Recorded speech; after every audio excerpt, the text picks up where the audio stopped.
रात के सन्नाटे में जब मैं पेशाब करने उठा तभी अचानक कुछ ठंडा सा मेरे जिस्म से लिपटा। अगले ही पल जोर का दर्द हुआ। नीचे देखा तो एक लंबा सा सांप मेरे ऊपर लिपटा हुआ था। मैं घबरा गया, तुरंत पास रखा दरांती उठाई। आज तेरा गेम खत्म। जैसे ही वार करने वाला था तभी वो सांप अचानक हिलने लगा और देखते ही देखते एक खूबसूरत लड़की में बदल गया। वो धीरे से बोली, मैं आज अपना मिशन पूरा नहीं कर पाई। कुछ लोगों ने मुझ पर हमला कर दिया। अगर तू मेरी मदद करेगा, मुझे घर ले जाएगा तो मैं बड़ी होकर तेरी पत्नी बन जाऊंगी। उसकी बात सुनकर मेरा दिमाग काम करना बंद हो गया। इतनी सुंदर लड़की और सीधा ऐसा ऑफर। मैंने बिना सोचे हाँ कर दी। मैंने उसे अपनी जेब में छुपाया और चुपचाप घर ले आया। लेकिन अगली सुबह सूरज निकलने से पहले ही गांव में हड़कंप मच गया। लोग हाथ में मशाल लेकर चिल्ला रहे थे। किसी ने हरी रंग की स्नेक देखी क्या? वो खतरनाक है, पूरा गांव खत्म कर देगी। ये सुनते ही मेरा दिल जोर से धड़कने लगा। मैं समझ गया ये उसी के बारे में बोल रहे हैं। मैं जल्दी से उसे छुपाने लगा, लेकिन तभी दादाजी दरवाजा खोलकर अंदर आ गए। कल रात कुछ गलत चीज घर लाया है क्या? मैंने हकलाते हुए कहा। नहीं दादा। पर दादा माने नहीं। उन्होंने कहा कंबल हटाओ। उस समय मेरी हालत खराब थी क्योंकि वो हरी स्नेक मेरे पैंट के अंदर छुपी हुई थी। उसकी ठंडी चमड़ी मेरी स्किन से चिपकी हुई थी। अगर दादा को पता चल जाता तो मेरा गेम ओवर था। लेकिन किस्मत अच्छी थी, दादा ने चेक किया और कुछ समझ नहीं पाए। वो बाकी लोगों के साथ चले गए। 1 महीना बीत गया। अब वो स्नेक पूरी तरह ठीक हो चुकी थी। मैंने कहा अब तू चली जा, लेकिन वो मानी ही नहीं। अचानक वो एक बेल्ट में बदल गई और मेरी कमर में लिपट गई। अब मैं हमेशा तेरे साथ रहूंगी। अब दिन में हम साथ खेलते और रात में वो मेरे पास ही रहती। फिर आया मेरा 12वां जन्मदिन। उस रात दादाजी ने आंगन में 7 तलवारें गाड़ दी और मुझे बोले आज रात तेरा असली टेस्ट है। अगर तू बच गया तो जिंदा रहेगा, नहीं तो ये तेरी किस्मत। मैं डर गया। ये सब क्या है दादा? दादा बोले तेरा जन्म कोई नॉर्मल नहीं है, तू एक स्पेशल ब्लड लाइन से है। आज रात तेरे शरीर पर बहुत सारी आत्माएं कब्जा करने आएंगी। ये सुनकर मेरे पैर कांपने लगे। दादा ने कहा तू बस इस ताबूत कॉफिन में छुप जा और बाहर मत निकलना। मैं ताबूत में लेट गया। नींद नहीं आ रही थी। तभी अचानक मेरी कमर में बंधी बेल्ट चमकने लगी और फिर वो फिर से स्नेक बनकर मेरी गोद में आ गई। उसके शरीर से हल्की सी खुशबू आ रही थी जिससे ताबूत की सड़ी बदबू गायब हो गई। रात गहरी होती गई। बाहर तूफान, हवा की आवाज और अचानक थक थक थक कोई ताबूत को पीट रहा था। फिर आवाजें आने लगी, रोने की, चिल्लाने की। हमें अंदर आने दे। लेकिन मैं डर के मारे कुछ नहीं कर पाया। मैं बस उस स्नेक को पकड़कर लेटा रहा और अजीब बात, मुझे नींद आ गई। सुबह जब आंख खुली दादा भागते हुए आए। बड़ा हादसा हो गया। पूरे गांव में रात भर में 6 लोग मर गए। मैं कांप गया। कैसे? दादा बोले सबके शरीर पर अजीब निशान थे। हाथ और माथे पर कुछ उग आया था। मैं ये सुन ही रहा था। तभी मेरी कमर में बंधी बेल्ट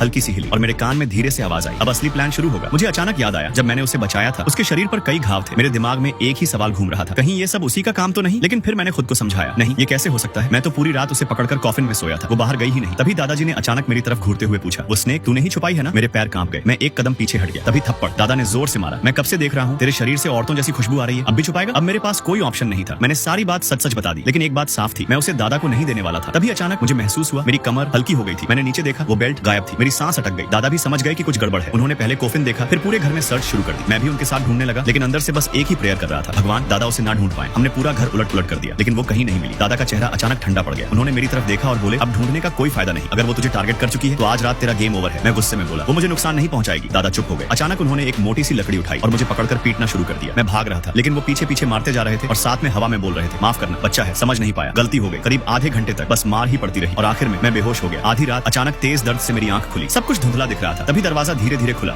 चांदनी की हल्की रोशनी में एक परछाई अंदर आई। मैंने मुश्किल से पूछा, कौन है? वो कुछ नहीं बोली, बस धीरे से आगे बढ़ी और कमरे की लाइट ऑन कर दी। जैसे ही रोशनी जली मैंने जो देखा, मेरी सांस रुक गई। मेरे सामने एक बेहद खूबसूरत